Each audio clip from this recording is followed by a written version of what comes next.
We know what we're not going to talk about this morning. Sports. Done. Over with. We got so much to cover. Wicked sell-off on Friday.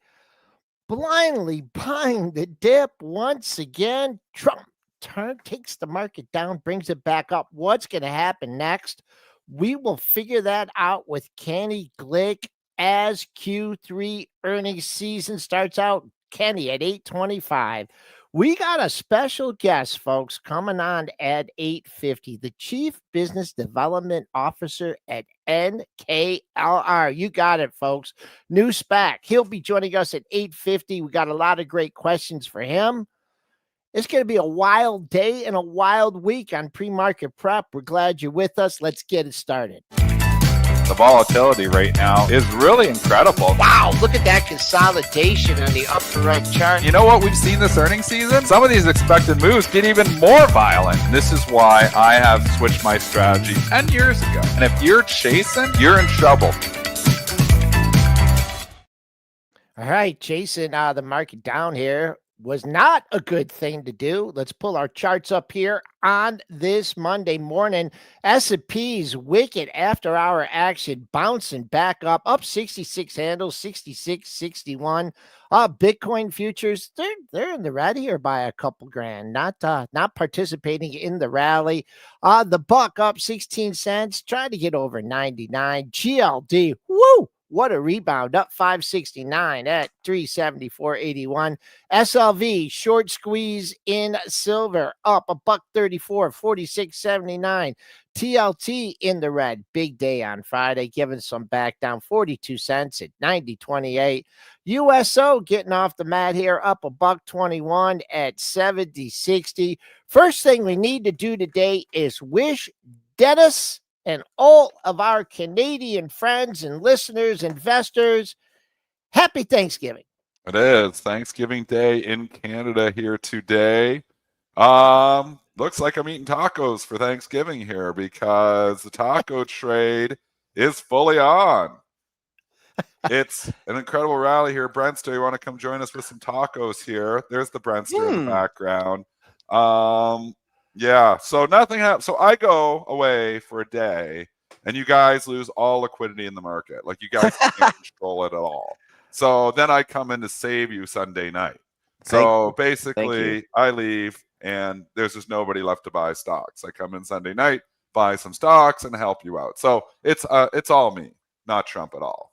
No, we joke, obviously. This is Trump's market. So just to recap, if you're on a desert island over the last couple of days, so we go back to Friday, and Trump comes out and says there's going to be 100% tariffs on all China goods starting November the 1st. The market just gets annihilated on this. Obviously, we saw the action from Friday. You can show the charts, Joel, the S&Ps straight down, the ugliest day maybe of the year. And, we were overbought conditions too, so the market was looking for something to sell off on and definitely got the catalyst on what it wanted to sell off. And then, Brentster, you were showing this morning here, though, this is the tweet that saved the day. So over the weekend, because Trump doesn't like the market going down, so he must be looking at it, his advisors looking at it. We'll do something to save the market. So he truths out, don't worry about China. It will all be fine. Highly respected President Xi just had a bad moment. He doesn't want a depression in his country, and neither do I. The USA wants to help China, not hurt it. So the exact opposite of what was being said Friday. And the market gets back over half the losses, just like that. Just from one truth, Joel, this is Trump's market. Not quite half the losses, because, it all depends. I think maybe more than half the losses from that chart. Let's look from the highs to the lows and figure this out. Okay, well, we'll do Okay, well, here's a good question, a great debate. I'll bring it to you. We'll bring it to the chat. What was the low of the day on Friday? Was that because I was lamenting? I couldn't resist in the STN room. I tried to buy the dip on the close, and I got stopped out at the exact low of the move. I was going to text you that I made the journal. I got stopped out at 89.50. Oh, you were trying to buy the dip? Oh, you had to. You had to be American, right? And it was like, I think I looked on my blotter. It was like I was in it for like less than 2 minutes. And then it popped up, went upstairs. I came back down and there was like a 70-point flush at like 550. It was just like blew. I don't know if someone just blew out of a big spook position or something. But anyways, if you take it from that high on Friday in the 6,800 handle, and we got down to 540 because I'm going to include that after hours low Sure. because someone traded it there. It wasn't me. It wasn't my stop. Yeah, 66.73. Yeah, good job. Good job right there. And And I'm with Spencer too, because we had a Bitcoin flush after hours where Bitcoin was down like 3% and then it dropped another 3% after hours. So you had risk assets coming off. I mean, even when we look at Bitcoin here this morning, Bitcoin has continued its sell-off. So it's up a little bit from the lows here, Joel, but not bouncing like the rest of the market here. Is that a buy the dip opportunity? Probably buy the dip opportunity. It's just the way this market is. But I think Spencer is right. I think it was the crypto sell off on Friday after hours that really hit the market again. So, but obviously Trump to the rescue. The markets are all back. Did you hear though, and I don't know if there's any truth to this, somebody was tweeting out, and I was going out over social media over the weekend, that 1.7 million crypto traders got blown out of their accounts with the crypto move on Friday. And I'm like, are you kidding me, man? Like a 5% down move in Bitcoin is blowing out accounts. Like how levered are, like how is that like possible there? And I know it's not just Bitcoin they're in there and all the other stuff there too. But is there really truth? Because Ethereum wasn't down that much either. And I know all this crypto crap, some of those things were down, but this seems absurd, does it not? in this market, I mean, I guess to their credit, they're using tight stops, right? Well, obviously that's enough they're using that. They're getting blown out on their accounts. Like how in the hell how do you get blown out on a 5% move? I don't Like know. like this happens not once every decade, a 5% down move. Like 5% down moves, especially in the crypto market, Nothing. probably happen at least once a year. I mean, I don't understand what happened differently. They're that levered up that they can't handle a 5% down move. That is absolutely ridiculous. So this shows that the risk in this market, the risk being taken in this market is absolutely absurd. People are not worrying anything about FOMO right now. And if you got blown out, I'm talking to you 1.7 million people. If you got blown out on a 5% down move, you are doing something very, very wrong. You've got to be able to weather storms like this because this stuff happens, folks. You are in, crypto trading. It moves. The stock market can move down 5% in a day. So believe me too. We're not just talking to crypto people who are levered up. If you're levered up and levered all to, and obviously there's margin requirements and stuff more so in the equity markets. But I'm trying not to rant at 8:09 in the morning. That's But okay. you can't be getting blown out on 5% moves. If you are, join Stock Trader Network. We're going to teach you more about risk managed trades because you've got to be able to control the risk. Friday, believe it or not, I wasn't even here, but Friday ended up being my best day of the year in my trading account. You know why? Friday was my best day of the year in my trading account, and I wasn't even here. You know why? We know why. You know why? It was CEPT. Four little letters. Yeah, the Latinx SPAC moved up. NKLR was good too, but that was a couple days earlier. So the CEPT that I've been talking about relentlessly in the S10 is rumored to be having from Bloomberg. It was just rumors here, but rumored to be in a deal for tokenization firm Securitize. And we were talking about parking, I've been parking some of my extra cash in this thing because there's a cash floor at 1025. And the thing was trading down at 1030, 1040, 1050 for a month. So I was like, you know what? You don't have much downside. And if they get a deal, they could have good upside. And it popped on the rumors. Now, again, just rumors. And I was selling a little bit into it because now, 1230, now you're 20% up on a rumor. So, you want to book a little bit of profits in here. But I mean, just going to show you there's safer places to be. So you don't have to all be all levered up to make good returns. All right. Do we care about earnings season at all, or do we still want to talk? We still want to talk tariffs. Well, I think we keep Non-tariffs? on the tariff. So one stock, Fastenal, we'll talk about that one just quickly, just to cover our one earnings stock. We're going to get into earnings season though, starting tomorrow with the banks. The banks will be, interesting here. We can do the Fastenal earnings really quickly here, and then I want to go back to, breaking down some of these tech market here because these tech dips were bought, obviously based on earnings. So I'm cutting out. Yeah, just a tad. Fastenal. Just a tad. The results, yeah, you're going to have to on bring the it up bottom because line. I'm going to have to restart my computer again. Okay. A miss on the bottom line. They reported 29 cents versus 30 cents. The sales did beat, though, 2.13 billion versus 2.129 billion. Very slight beat there on the top line. Fastenal shares here this morning trading down 3 or 4%. Yep. Yeah, so a slight move down. Joel? By the thoughts dip. on the nuts and bolts of the market? Yes, a term that you made up. Pre-market low 43.40 came down there a couple times. You're 50 cents off it. Nothing much on the dailies to support that level. I mean, this has been a buy the dip market. We'll see if that prevails today. Just the only thing I just want to say about this one is that it broke the 50-day earlier in the week. So if you do mount a rally, that 50 days is a ways away. And just a lot of resistance now forming. You did break down, and now you're another leg lower. So we'll see if it breaks today, makes low, sticks around here for a couple days, and then starts to hook up. It's a whole nother story. But right now, down $2 in Fastenal. Okay, let's go back to speculative stocks, and not speculative, but the tech stocks. Because obviously they've been moving. The storied retail stocks are moving. I want to go to Michael Crockett, who just dropped us $20 tip here. We can show that one up there on the board. Yeah, we're gonna launch. Yeah. Wow. If you want to go back and show that one, you got to scroll back there. But Michael, thank you for the $20 tip. Thank you. Wants to know, how are you positioning when risk off can't be tacoed? That's interesting. Talking about stocks, and we'll just pick a few of them. I mean, risk on, risk off, the taco trade, and we're talking the taco trade is what they were talking about is Trump always chickens out. Meaning when you see the dip, the violent dip on Friday, the taco trade would have been to buy that dip because it's probably going to come that he's not going to go through with tariffing China 100%. Now, we don't know if he's going to go through with that. I can tell you if he tariffed China 100%, it would create a lot of issues for a lot of companies. We highly doubt that he's going to go through with that. So that is the taco trade.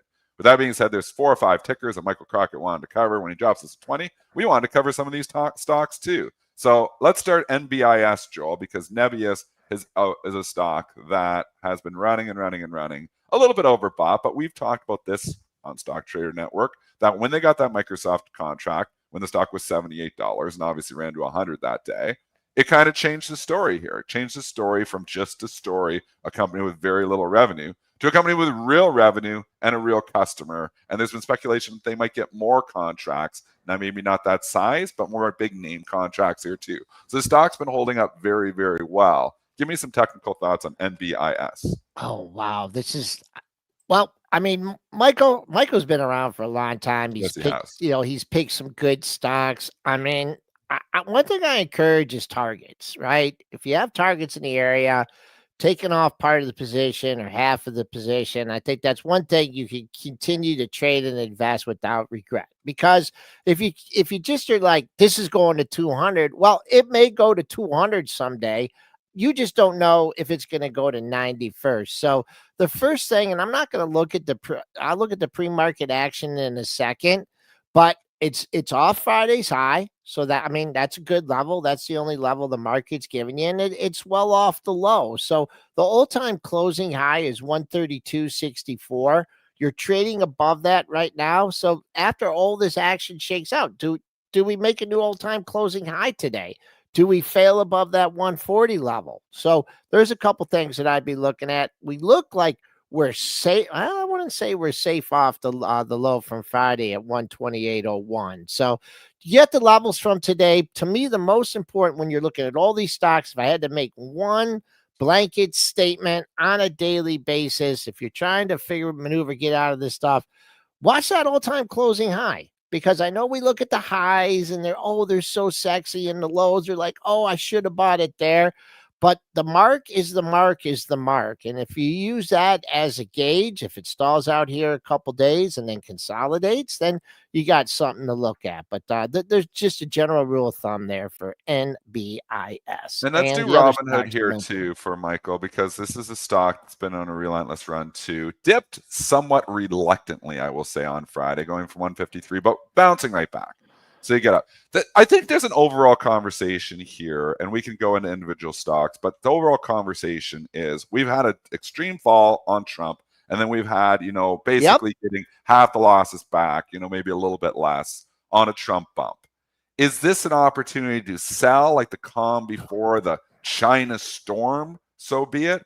Or is this just, the buy the dip was there and they're just going to buy us back up to all-time highs by the end of the week, and we're going to forget this ever happened? That's the question to be answered by everyone here right now. I don't know if anybody has the answer to this. One thing, Jay Rice, you're all over it this morning, I'm agreeing with everything you're saying, is the market wanted an excuse to sell off. The market really did. Because I think if the market was just meandering, we got that China news, it wouldn't have been such a violent down move. But because everybody was just so levered up, everybody was just like, run, buy, who cares? We're only going higher. For crying out loud, like I was getting just ripped apart on the short side. And I'd been laying off shorts even because we were so levered up. So, I mean, their market wanted an excuse to sell off. It got its excuse, and it was a good one. It also wants an excuse to come back and buy the dip. It got that over the weekend, and it was a good excuse, with Trump saying, don't worry about China, basically undoing everything he just said. So the question now is, you've done some technical damage to some stocks, with the violent move. You caught a few people off guard. Sounds like you blew out some of the crypto traders, not a lot of them, but a few of them. I mean, where do we go from here? That's the big question. You can cover this with Robinhood or the overall market, but that's my question to my technical analyst, Joel Elconin. Well, there's a couple things here. There was another catalyst over the weekend too, with the agreement in the Middle East and the return of the hostages. So that look at the market's taking that. That's been something that's been going on for a long time. So there was additional catalyst. Looking at Hood is so much easier than looking at NBIS, because you're getting a check back here. And so I can give you a level that I'm confident in here. You made a new all-time high earlier in the week or last week at 153.86. You had to move down just under 139. So this is a big bar here. And I think 146.50, that's in the middle of Friday's range. Like you could throw a dart on that. But when stocks have these kind of moves and then they recover, to me, it's like getting back half of that move. And that will determine, okay, I missed the 150, the 145, and I certainly don't want to sell under 140. But to me, that move halfway back, can it get to 146.50? Can it get over that level? And what we've been seeing in this market on these wicked sell-offs is sometimes it comes down, it bounces, and maybe it blinks for 28 seconds of that 50% retracement. But then it goes right back up, and that's what we've been seeing. So for this, I could give you a technical setup because of the price action. For something like the NBIS, I mean, it just made a new all-time high on Friday. So you could figure a 50% retracement on that. But that's what I'd like to look at for Robinhood. I'd make 146.50 a 3-star here. That's $2.50 away. It's already up $5. So keep that in mind. Also, I think today, like Dennis, for what you're talking about, like the open, open today. Like, what if you got caught on Friday? Yeah. What if you You might be lightning up into it. Yeah. I think this day is the most important day we've had in a very long time. Maybe not of the year. We've had some important days here, but we've been just like climbing the wall of worry. And not even worries. We've been climbing just the wall. There hasn't even been any worries. So, I mean, we've just been slow, steady as she goes, go up a little bit every day. We get a dip of like 0.5% that gets bought right away. This was different this time. So it's a very important day to not give, much of this back. The game markets need to hold, because if we do, and I'm just saying this is a hypothetical situation, there's two scenarios here. One, this is all forgotten. We go back to all-time highs, in the next week or two. That's on the table. That might happen. I'm not sure. There's also a scenario where technical damage was done and people are a little bit spooked here now, and they're going to be selling into the rally. If we see scenario number 2, for whatever reason, and this market gives a lot of its gains back, that would be a really bad sign, because I would say the Trump put, which we have right now, is a Trump put in this market. What we mean by that is markets go down, Trump does something to bring the market back up. So the Trump put is in place here. But if the Trump put was to fail, that's where there would be problems here. So I'm still leaning towards the bullish side, thinking that we're not going to get back the gains today. And, we might dip a little bit after the open, but I think those dips get bought. But I mean, stay tuned here, because this day, if you're not even making money today, don't worry about it. It's a day of information. Let's get information for the path going forward here. And that's what I'll be trying to grab mostly here, is information. Bloom Energy, ripping, roaring higher, just keeps going and going, going, going. Headlines here this morning and over the weekend is Brookfield and Bloom Energy announce a $5 billion AI infrastructure partnership. And I mean, every time these companies get a contract, the algos go nuts. They can't stop themselves, and they go. And we know this stock, Bloom Energy, we talked about this, was a stock that basically did nothing for a decade, just kind of hang around 15, 20, 30, 40, 20, 20, 20, 20, just going forever. And now you can see that. And now all of a sudden, in the last, say, 3 months, since July, it can't stop going up, because all of a sudden it's in that like, whoa, energy crisis. We need energy. And we've exploded. I mean, this just goes to show you how much these stocks just want to go higher. They get contracts, and it's a good deal. I mean, $5 billion AI infrastructure. It's everything the algos want to see. It's a sizable number. It's a solid company. Brookfield, obviously, huge company, Brookfield Asset Management. And, the stock has been in a relentless uptrend and wouldn't even go down on Friday. Didn't want to go down on Friday when everything else was going down. Energy stocks were really holding up well on Friday. So now you get a 29% move here, Joel. 29% overnight on a stock that's already just went up 200% the last 2 months. It's continuing to build. What do you do now? You keep an eye on the pre-market high.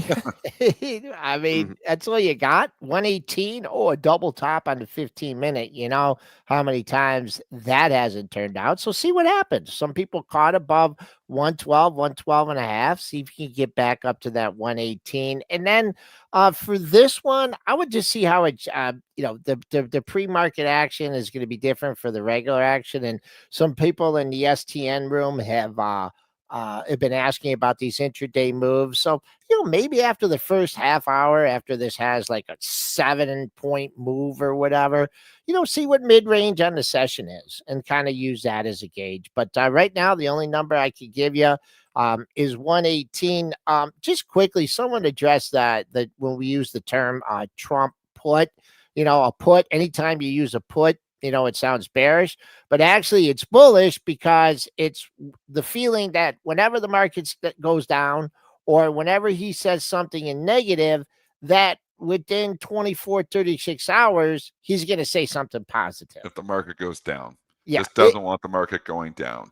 Right. We used to always say the Fed put, this has always went through, and just talking about this, where you can put it to Trump, basically. So you got protection from Trump is what it's basically saying. There's market protection here below because Trump doesn't like the market going down. If it does go down, he's going to say something to drive it higher. That is what the Trump put. That is in place. That is in place. So we saw it, clearly over the weekend. Stock market down 2%. Trump doesn't like it, and he's going to say something to make the market go higher. If for whatever reason, that was the concern back in April. Why did the market go down so much in April? Because we didn't know if a Trump put existed. It was going down, and they were saying it was part of a master plan that Trump was intentionally knocking the market down and all that. That all went out the window the day that Trump caved on all those tariffs. And that was the end of the tariff talk, which is actually, we're going to bring Kenny Glick here on right now. He's just drinking his coffee here because the perfect place for him to come in, because Kenny's been all over this too and saying, look, tariffs mattered back in April. They haven't mattered now. They mattered on Friday, but all of a sudden you were buying that tariff dip. You're pretty happy. So let's bring the Warlock in here. Get his thoughts on the Trump put.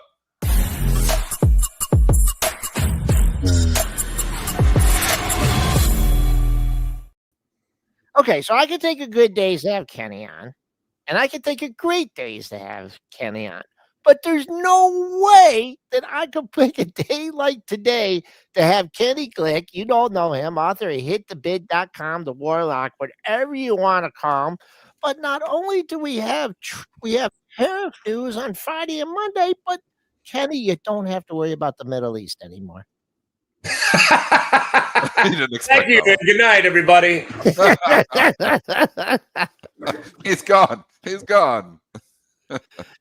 Yeah. Stop it. Stop it. Let's not even go there. What's going on, everybody? What's going on? Nothing happened over the weekend. Nothing happened on Friday. Nothing happened this morning here. We're just sitting here, just, drinking our morning coffee and just doing nothing at all. There's no Trump talk. There's no anything here. Obviously, that's not the case. There's a huge sell-off and the huge. So what do you do? At this point in time, is it official tacos time, Taco Monday here? With this tweet over the weekend from Trump and the market's rallying back here. Is Trump going to defend this market no matter what? Well, we got a lot to unpack as far as the move itself, right? So why did we care? Suddenly we cared on Friday when we didn't care about anything he's been saying since April 9th or really since May 12th. Why did we care? But the thing is, I was hearing rumblings. I mean, people were talking about credit default swaps. They were talking about this S&P correlation with the VIX and going on and on and on. And these were guys that saw these same signs right before COVID. And the conspiracy was the politicians were getting out of their portfolios because they knew COVID was going to get a lot worse.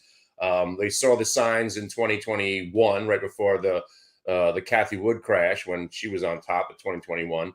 So I was getting these warning signs. I do a podcast with my guy. He's a hedge fund guy, and he's all about the fundamentals. Completely, we're yin and yang. I don't trade anything I don't see now. You have to convince me, especially because I'm getting my ass kicked for the last decade trying to short the market. He's telling me, he's like, no, this is your time is coming. I'm like, sure. All right, you let me know. Make shorting great again. Yeah, you let me know when that moment happens. And suddenly that moment happened on Friday. And again, I still didn't want to believe it until UVXY and the VIX products started to wake up and accelerate to the upside while we were moving down. And we finally started breaking down on some generational lows. And again, every time we've pulled back, we've been calling them new generational lows because we never pull back. We have one pullback and then a month goes by and that becomes like a distant memory. Yeah. Like almost when we sold off last year on the Apple earnings. That was way back July 31st. And it's like ancient history now from last quarter. But we started to break all those levels and then we just got some cascading. And then, of course, the conspiracy was the signs that we saw that looked very familiar from COVID and 2021 was that the Trump organization getting ahead of this tweet or whatever this was and to make money and manipulate the market once again right in front of us. Is that the case? Probably. And again, then he comes to the rescue. Oh, everybody pats him on the back. Look at him coming to the rescue. Of what? What did he come to the rescue of? Nothing. It's just blatant manipulation right in front of us, almost like an upgrade of your stock after, the stock's been up for 6 months. And by the way, if your stock gets upgraded, sell it. I'm telling you. I had SRAD. Nobody knew about SRAD for over a year and a half. I was chugging along. Suddenly the analysts start upgrading it and the stock pulls back 30%. Look what happened to AppLovin. Look what happened to KTOS. Stay out of my trades, analysts. You know nothing. They bring the masses in. Well, and there's some truth behind that because they bring the masses in. The masses follow the upgrades. And then that's now once the masses are in, the big meat is usually gone. The masses don't usually make money. Or the conspiracy is that they just upgrade the stock to lighten the blow of their hedge fund buddy that's about to unwind. That's generally the truth. I know. I'm a conspiracy guy. Yeah, but it's fun to be a conspiracy theorist. Because it all makes sense. But it all makes sense when you just look at the charts because the charts confirm everything for me. So if you wanted to be a shorter, well, guess what? You had to wait was 20 minutes on Friday, and you could see something was different. So you joined in a little bit late. But the crazy thing is the stocks we've been buying weren't getting damaged. They were going up. USAR, the UAMYs, those material stocks, the nuclear stocks, UUU, they were all ripping higher because, we're going to war with the rare earths and the whole thing. And it was actually just a normal old day. The Qs was a bigger move than normal, but really, if you stayed focused on some of the stocks that were in the uptrends, they stayed in uptrends. and then you had the ones that were just getting a little bit choppy. So, I've been doing shorting so far this morning, only shorts. I've shorted the NQ futures, I've shorted USAR, and those are my 2 trades so far. So you think this actually is a pop to maybe fade here this morning, like this Trump bump here that we've got over the weekend on some stuff? I'll show you exactly where I shorted it. So let me put my screen up there for you. Yeah, do that. Love it. Give you a heads up. Let's see. You got this right here? Yeah, we'll add it. So I'll get rid of the red lines because that was kind of where we were trading the other day. So here's basically what you came into. This was last night, and I'll just give you on. This is the Qs, but I was trading the NQ futures, which is basically the Qs. Yeah. And, you get your gap. I was actually kind of surprised that we gapped so much. I was thinking that we're going to fade right at the open, and it caught fire. So I was short right here, quickly got out, made a little bit. And then just, when we get back up, so the blue line was the VWAP that starts to form, and the orange line is my special sauce, which you obviously see how it put up resistance. So when it kept hitting resistance, that's where I started shorting, and we looked just for reversion trades. So reversion back to the VWAP, bang, got paid. And then once it got back up here again, look, the short went to the same exact price. And again, if you guys were up all night like I was, when do you sleep? I only slept for 3 hours. Yeah, I just kind of woke up. I was enthralled with this action. So, it's not so much when you get these 400-point moves. Now, here was the only loss of the day. I shorted again here, and I fell asleep. I woke up, and that was me getting stopped out, which at 3 o'clock seemed like it was a terrible stop because it rolled, but then it ripped. And then I got one more execution on the rollover. I got short again, basically at the same price. And I woke up with the contracts down here and just quickly covered because once you're back above VWAP, I don't want to play the short. So I'm going to look at this day. And again, here's USAR. This was more of a clean cut, gapping up over 40. We've been in the stock since, $8, got really aggressive at 20, dying to sell it. Sold this stock out of the portfolio on Friday on that big move. And ironically, as it's been going up, I've been finding this many short opportunities as long. And right here, again, shorting this thing right before the VWAP break, just got paid. And that's it. I mean, that's what I've been doing. I think it's going to be a lot more of that. I don't think it's going to be a boring day. So, just picking your spots, same as any other day. Jump over here just to some individual names too. I know you're talking the rare earth stocks, but let's just go into the big guns here because they got slammed pretty good there too on Friday. And they're bouncing back here this morning too. I mean, why don't we just start with NVIDIA? Because everybody's watching NVIDIA all the time. NVIDIA made new all-time highs briefly on Friday before obviously the Trump dump happened, and then it lost $12 from where it was trading to close down significantly. Obviously, the snapback, the bounce back here, NVIDIA is the darling. I have it in my long-term account. A lot of people have it in their long-term accounts. I'm like, at a certain point in time, maybe valuation matters, but it doesn't matter when the story is hot. Is this a time where we start to get concerned about the big gun? Because we know as NVIDIA goes, this market is eventually going to go. No, it's hard not to be a fan of that trend, that space, rockets, robots, quantum, and AI. And it's hard not to be bullish. But what Friday did was it probably put in new generational lows. So if Friday's lows get broken, I'm going to have the biggest short position on in the history of my I'm with you there. Right. If we don't hold Friday's lows, that's real bad news. And we were just saying that just before we came on. I'm like, there's 2 scenarios here. One, we forget about the tariffs like we did in April, and we just go back to all-time highs by the end of the week, and the party continues. Right. The other scenario is this day, we give it all back. And then we know there's real technical damage. And then people like Kenny, and even myself, are going to start saying, let's make shorting great again. Yeah. See, I actually just got my heart skipped a couple of beats when we say it's going to break Friday's lows. If it breaks Friday's lows, it's we all get fluttery. It's going to be I don't know if I need a moment. I got to ask you this: Do you consider that low that happened at just on the close in the futures? You had Friday. You had 2 moves. So you had the sell off into the close. Then you had the extra move where you had the volatility spike at 415, but then you made that entire move back, and the VIX started to crash. So that little V bottom, that 582 area on the Qs for me are now new generational lows, but that 590 means something also. And then, obviously going forward, the levels where we broke down from that, are going to be a little bit harder to get over. Same as stories every time. But, again, I'm just watching VIX. I'm watching UVXY. I'll tell you something here. The UVXY is exactly where I thought it would be this morning. And I'll give you a couple of levels on here. Okay. First of all, if it's green today, we're in trouble.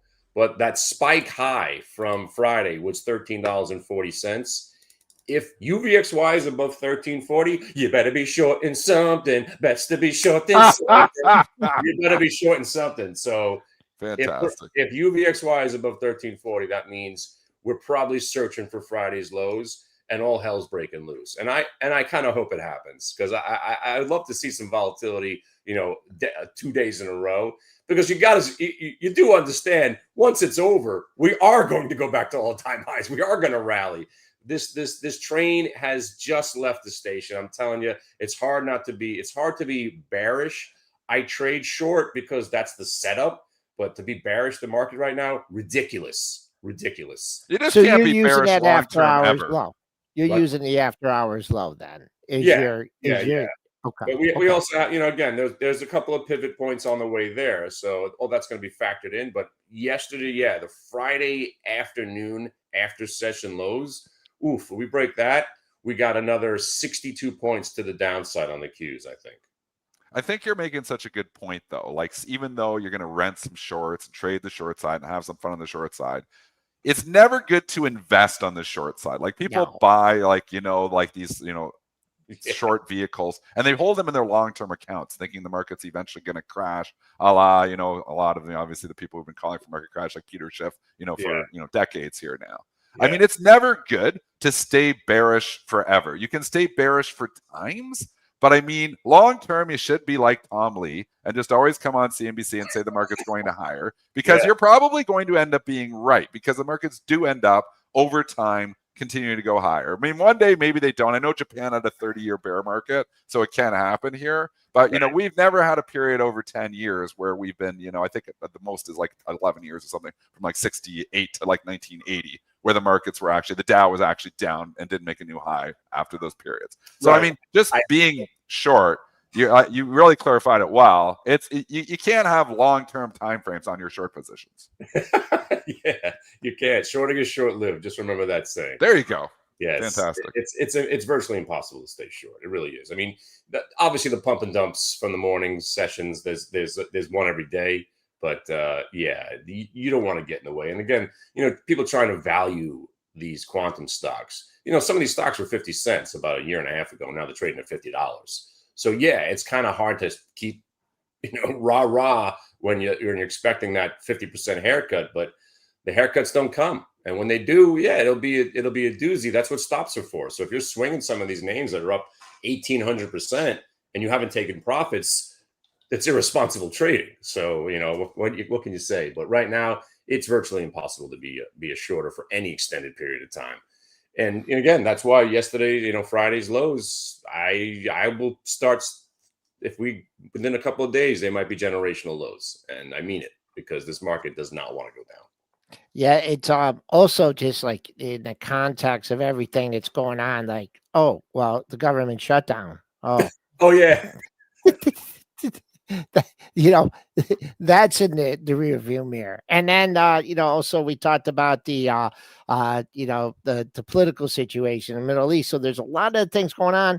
But Kenny, you got to be getting super excited because Q3 earnings season coming up, right? That's right. So far, so good. Delta Airlines was a decent trade on a couple of days ago. Yeah, very excited. But you know what? This market, I don't think it could get any more active.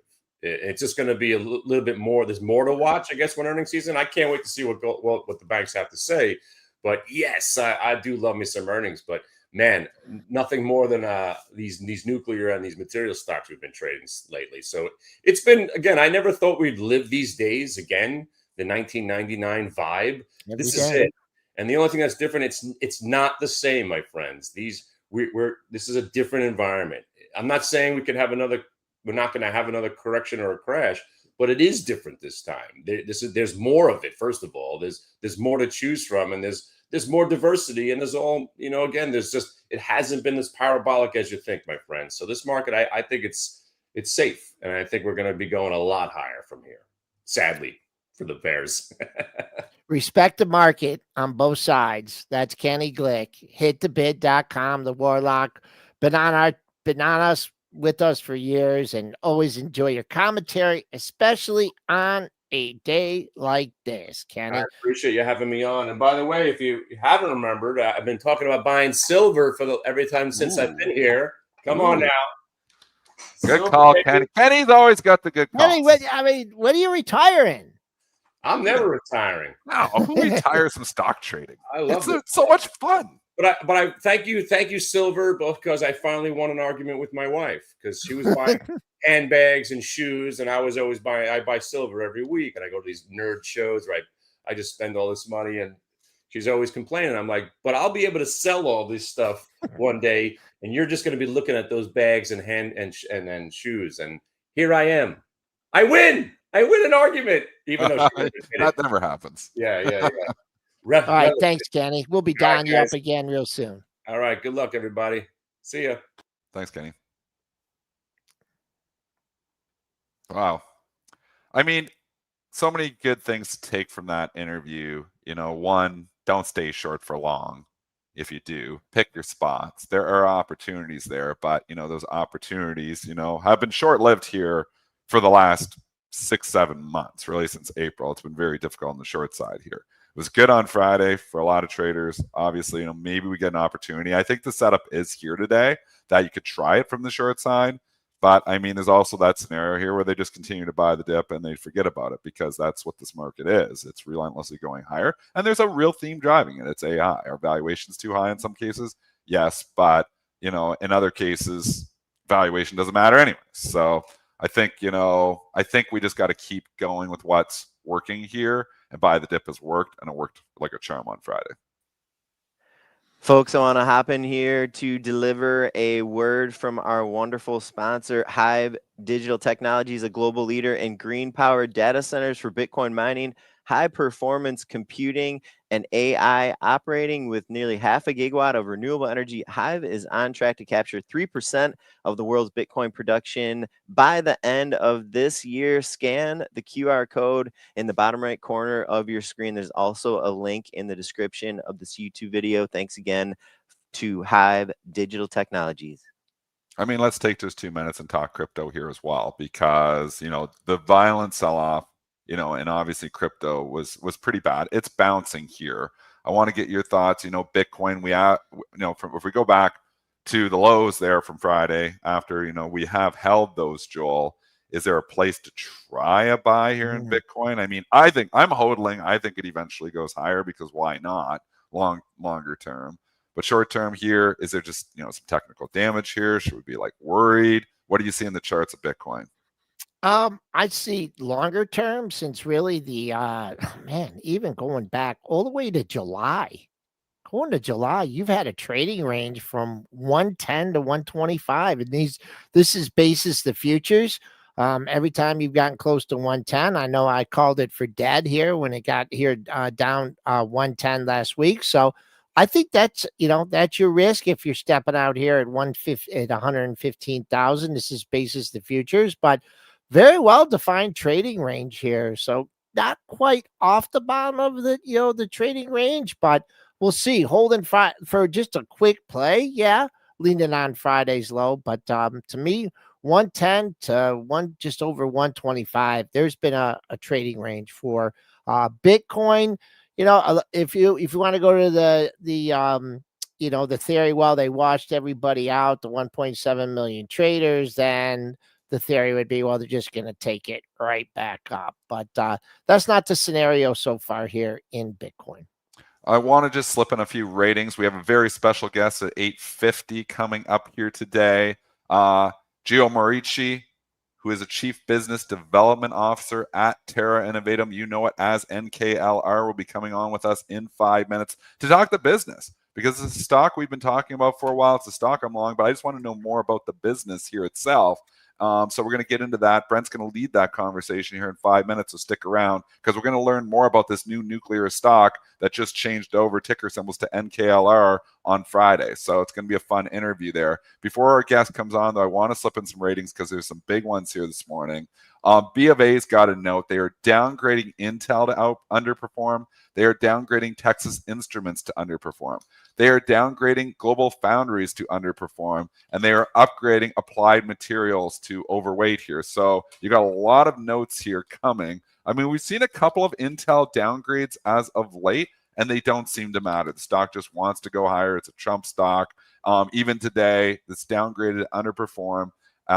Too far, too fast. Fundamentals are still challenged, is what Bank of America is saying.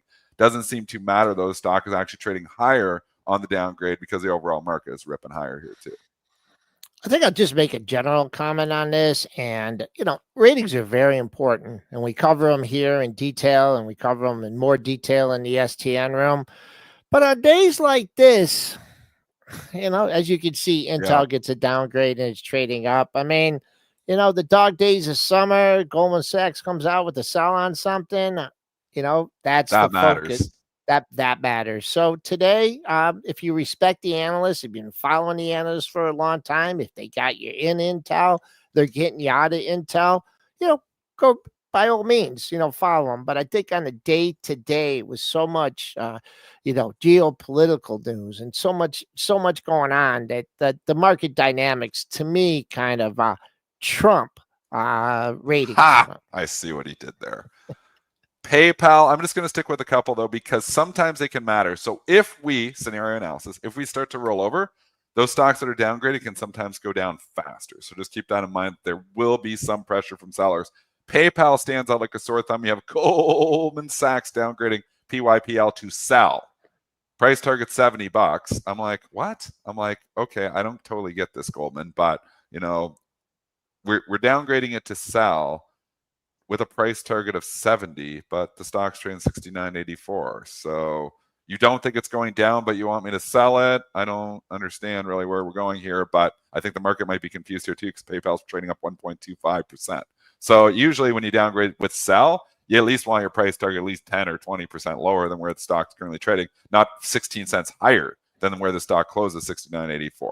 They're downgrading shares of PayPal to sell with a price target of $70. I believe PayPal faces several transaction margin headwinds ahead, continued interest rate headwinds, lapping of the reacceleration of the credit products, and lapping of targeted repricing benefits in Braintree, whatever all that means. I just don't totally get why you're coming out with a sell rating and the price target is actually higher than where the stock closed. That just sounds weird. So I think the market is shrugging this one off. I just looking at the long-term chart of this, and everything you go. I mean, I'm looking at those 2020, 2021 levels. Of course, they're exaggerated, but how many stocks have we seen come back to those levels, right?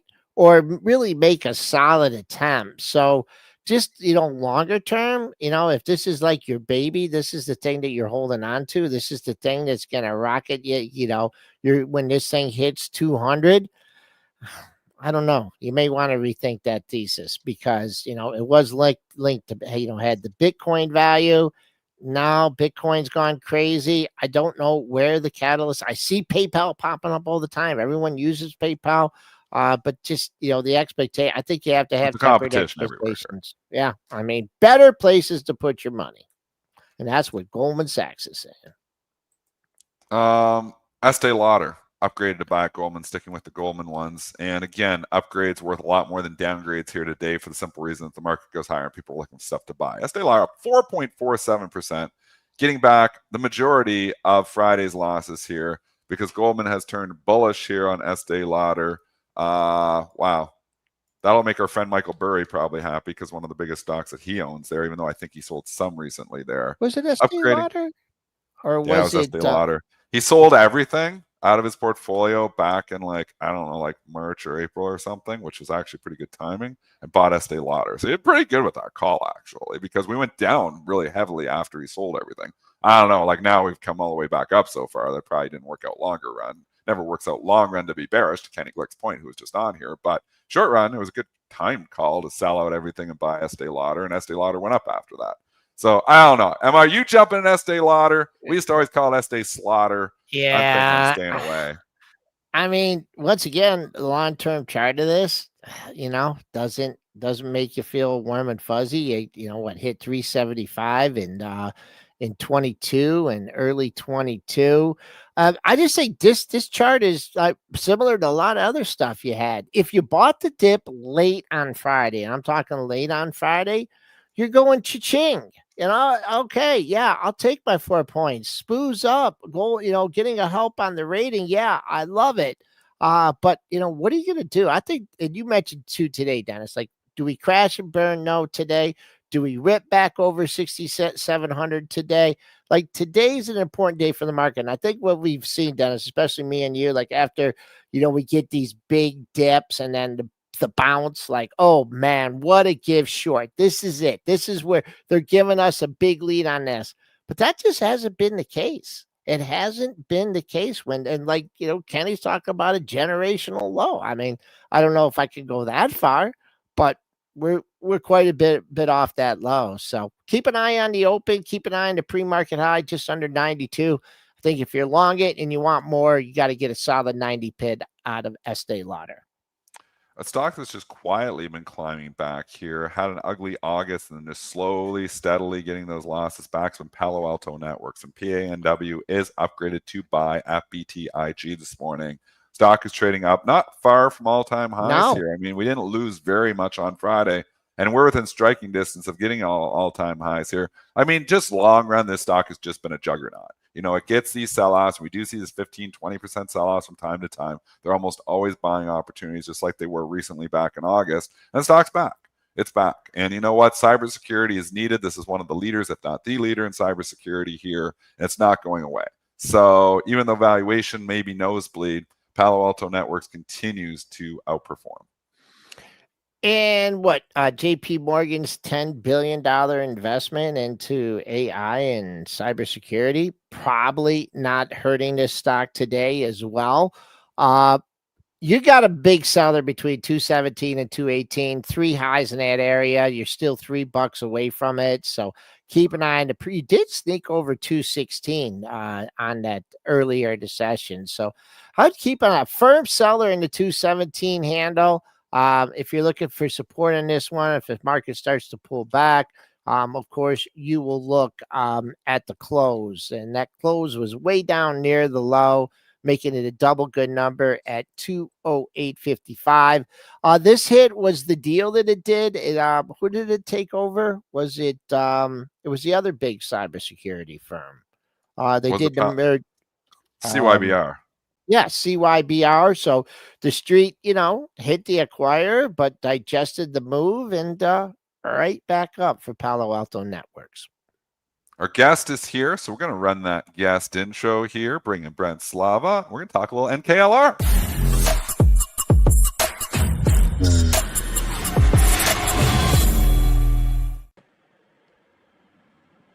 There he is, Gio Marici, Chief Business Development Officer at Terra Innovatum. How are you doing? How was your weekend, Gio? I think you had a little bit of celebrating to do after last week, right? Yeah, we were really, really excited. I personally haven't had a chance to celebrate. Lots of things happening, so no weekends for me. But we're really, really excited about the opportunity to be in the public markets for sure. I hear you. Well, congratulations on last week. Good luck moving forward. Want to talk to you about the company. Not a ton of investors understand the nuclear space. So, a great opportunity here to learn about the company directly from the company. Why don't you tell us about your micro-modular nuclear reactor product, the Solo? What makes Solo stand out in the SMR space? Absolutely. Usually there's not a lot of the MMRs, but the ones that are remaining in the market or that are present in the market get submerged under the SMR sector, the small modular reactors. When people think of nuclear technologies, they think of heavy, big infrastructure pieces, lots of money, lots of time to build. The MMRs are exactly the opposite, right? They're very small machinery pieces, almost like nuclear batteries that you can plug and play as per comfort with Okay. different end users. In terms of solo, we are 1 megawatt electric, 4 megawatt thermal, so it's very, very small. The reactor itself is 2.5 meter by 6 meters, and it sits within a 30 feet by 30 feet cube. It's a biological shielding that protects eventual radiations and so forth. And it's extremely safe. It cannot explode, it cannot melt. Why? Because we remove the water. Usually nuclear technologies, explosions are considered to be steam explosion or hydrogen explosion. So the only way to remove the explosions case scenario is to remove the water, right? It's inherently safe also because it cannot melt. 4 megawatt thermal, the output is so low that it simply cannot reach the melting temperatures for a core reactor to melt. So we are very, very safe. On top of that, we use off-the-shelf components, which are vastly available in our supply chain, and a fuel which is non-proliferant. Non-proliferant means that it cannot proliferate, it doesn't create a lot of plutonium in the reactions and so forth, so it's not dangerous for bombs or anything related to that kind. And is licensed and is available today at commercial scale. Because of this, you can scale the units, you can do many, many things. But it's really, really exciting to have this piece of technology and able to deploy globally anywhere. Yeah, sure. So a lot of our audience, I've seen a lot of investors asking about like the timeline, and you just gave a little hint there, but I also saw that you have an expectation for the Solo to be commercially deployable by 2028. Tell us about some of the steps and the timeline leading up to that commercial launch. Absolutely. If you consider licensing is the most important thing, right? Every nuclear facility or reactor has to go through the licensing process. And the licensing is for the fuel of the licensing, is for each of the components of the reactor. So one way that the company wanted to really pin on is how do we create a piece of technology that is feasible and can be deployed today? So we use off-the-shelf components, so all of the components that are already existing in the nuclear industry for the past 60 years that have been already licensed, which helps streamline the licensing process. And again, the use of fuel, low-enriched uranium. We're the only micromodular reactor today existing that uses low-enriched uranium, does not proliferate fuel, which is available at commercial scale. And the fuel is already licensed.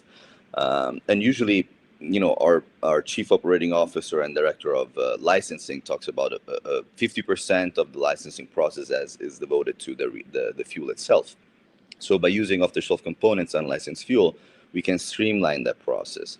On top of that, we submitted our regulatory engagement plan to the United States Nuclear Regulatory Commission, and this happened before our decision to go public, meaning we finalized our design. We're not in R&D.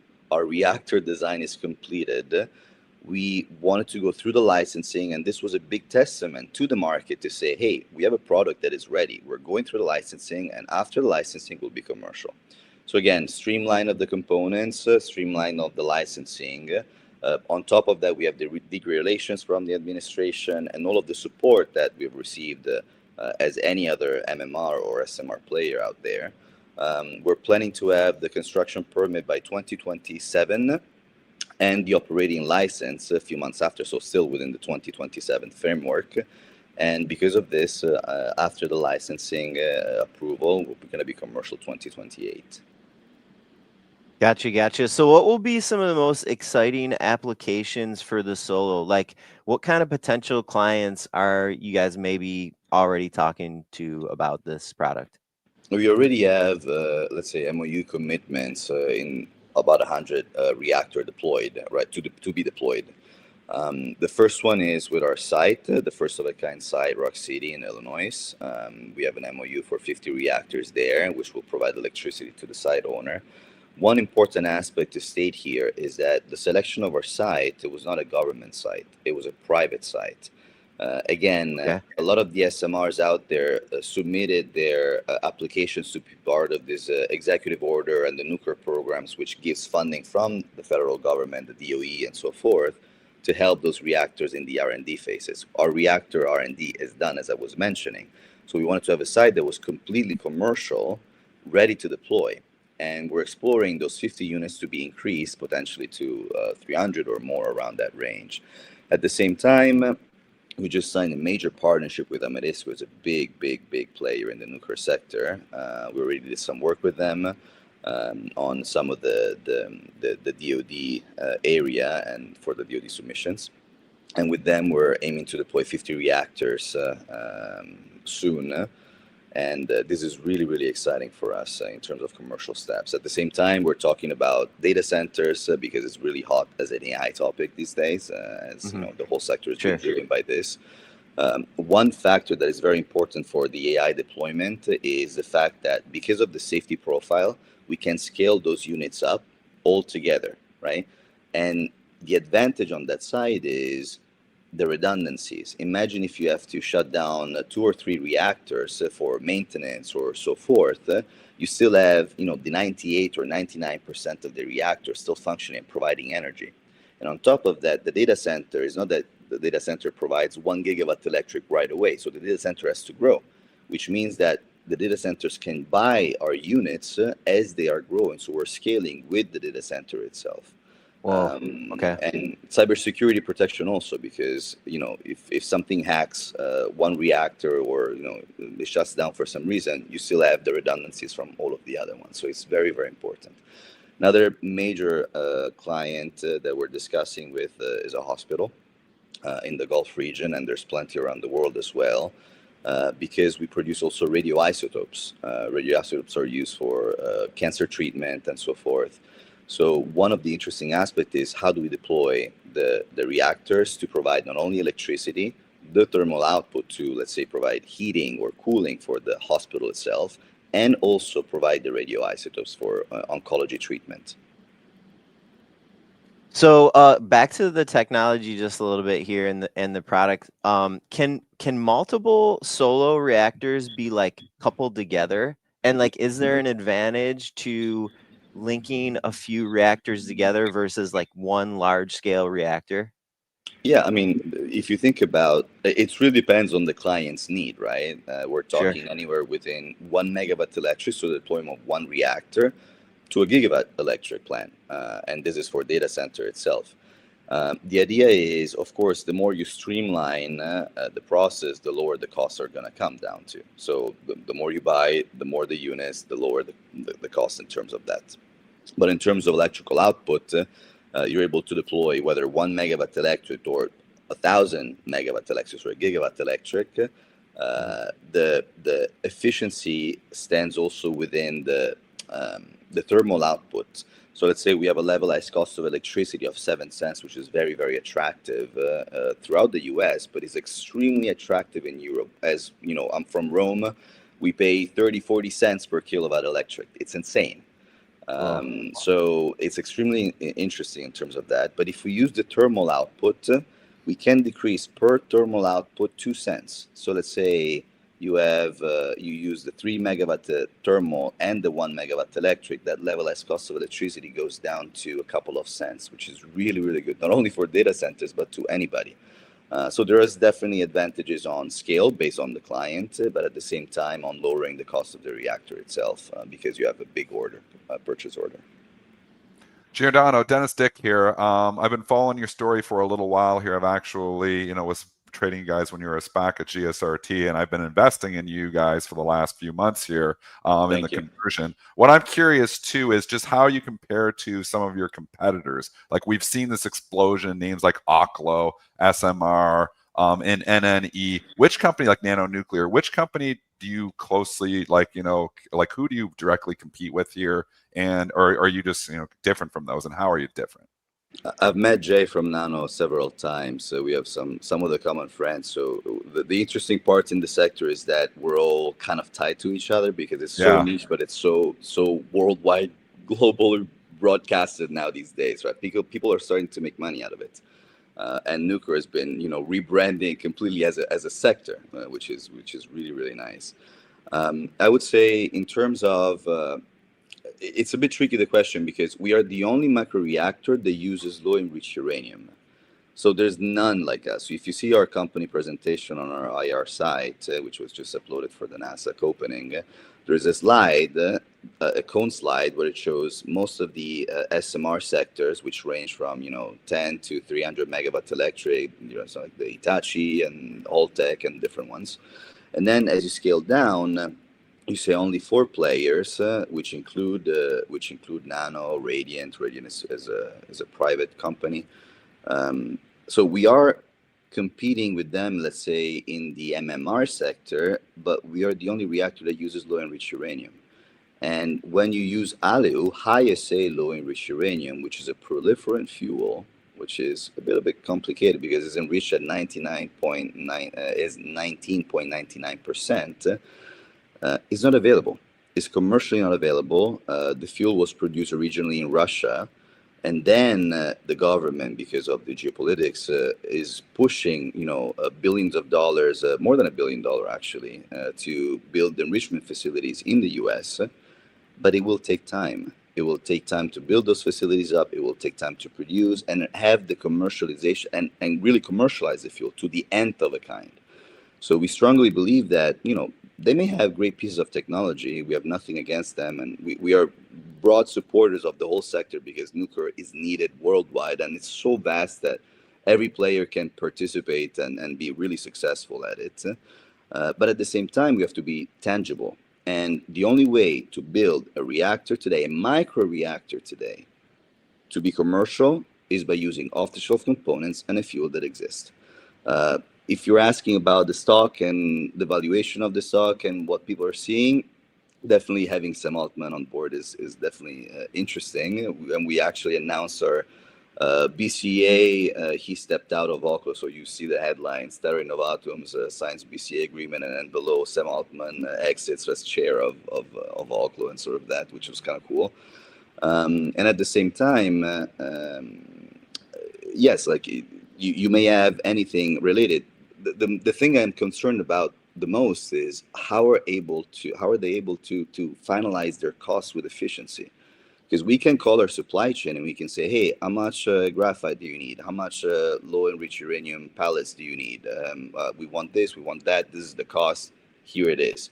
How can you predict the cost with high SA low enriched uranium, which is not available in the future at commercial scale? I have no idea. Simply no clue. So we are very supportive of old nuclear technologies again. At the same time, I'm a bit concerned on the fact that we have to be tangible on steps, right? This is nuclear engineering. This is physics. Yeah. So we're very proud of our technology. It took 6 years to build, to structure everything, to finalize the design. And this is why we didn't even participate to the DOE programs. We did not place any submission because we don't need the federal funding. We're looking for federal angles as the DOE and DOD for deployment of the units in terms of commercialization, but not really in terms of funding. So again, backtracking to your question, closest, Radiant, Nano, perhaps, just by the fact that we are an MMR. But in terms of fuel, I would say NuScale. Before we let you go, nuclear is not really new, right? It's been around. It was, the atomic bomb, right? Post World War II optimism, 1960s through the 1980s. We're all going nuclear. And those had different endings. What is it? The regulatory environment? What's different this time? Definitely, there's a lot of safety features that have been brought by IAEA, by NNSA, by the US NRC, and so forth. Nuclear technology is I like to compare it to cars because they're anywhere far from it, right? But if you think about it, when you have a car, you build a car, you crash the car, you test it, and then you say, oh, it's safe. In nuclear technology, especially with the nuclear power plants, has been very different because you have to use high processing softwares, which are costing thousands and thousands of dollars to do all of the licensing and the software predictions and so forth. And then you build those reactors. Now, if you scale those down, you're able to find a way to really tangibly again, cover the costs, predict the reactors, operations, and so forth. One of the most important thing I would say is the level of safety by the government predicted by the new regulators, and in our own end by our team.